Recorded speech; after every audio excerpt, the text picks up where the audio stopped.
Praise the Lord.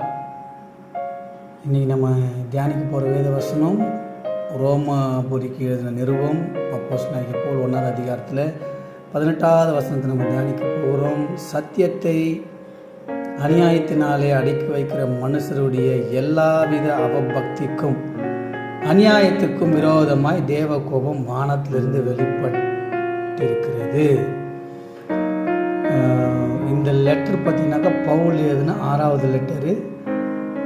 கிபி 58வது 60வது வருஷம் எழுதினான்னு சொல்லி ஹிஸ்ட்ரி சொல்லுது.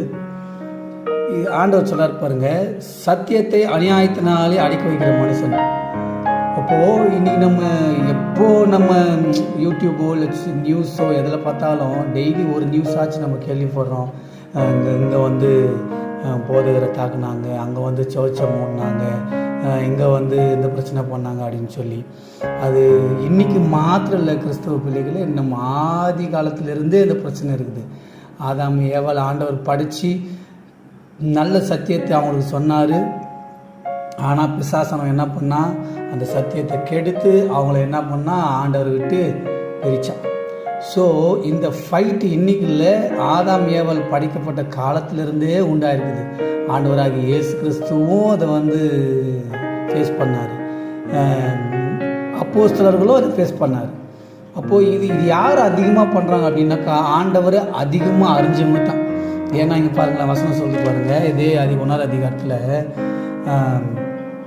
21வது வசனம் பாருங்க. அவர்கள் தேவனை அறிந்தும் அவரை தேவன் என்று மகிமைப்படுத்தாமலும் ஸ்தோத்திரியாமலும் இருந்து தங்கள் சிந்தனைகளை சிந்தனைகளினாலே வீணரானார்கள்.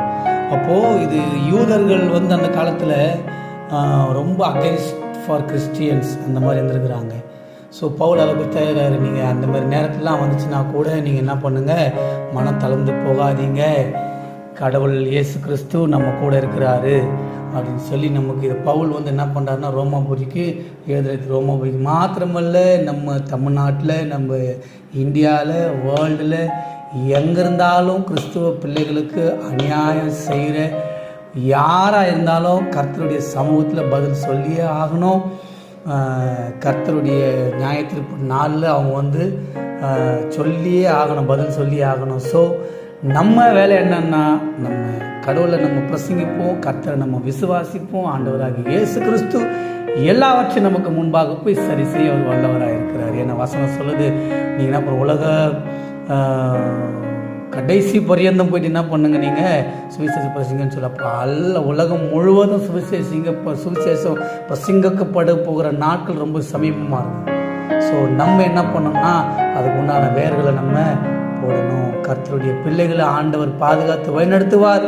நம்ம தினந்தோறும் ஜெபம் பண்ண வேண்டியது காரியம் என்னென்னா, நம்ம தமிழ்நாட்டில், நம்ம கிராமத்தில், நம்ம தமிழ்நாட்டில், நம்ம தேசத்தில் கட்டப்படாமல் இருக்கிற சபைகள், கட்டியிருக்கிற சபைகள், கட்டி மூடியிருக்கிற சபைகள், கட்டி இடிக்கப்பட்ட சபைகள் எல்லாவற்றையும் தேவனாகிய கர்த்தர் நமக்கு திரும்ப கொடுக்கணும் அப்படின்னு சொல்லி இருக்கிற சபைகளை சரியாக நடத்தணும்னு சொல்லி, ஊழியர்களை சரியாக வழிநடத்தணும்னு சொல்லி, ஊழியக்கார மனைவி பிள்ளைகளை சரியாக வழிநடத்தணும்னு சொல்லி நம்ம என்ன பண்ணோம், ஜெபிக்க வேண்டிய நம்முடைய கடமையாக இருக்கிறது.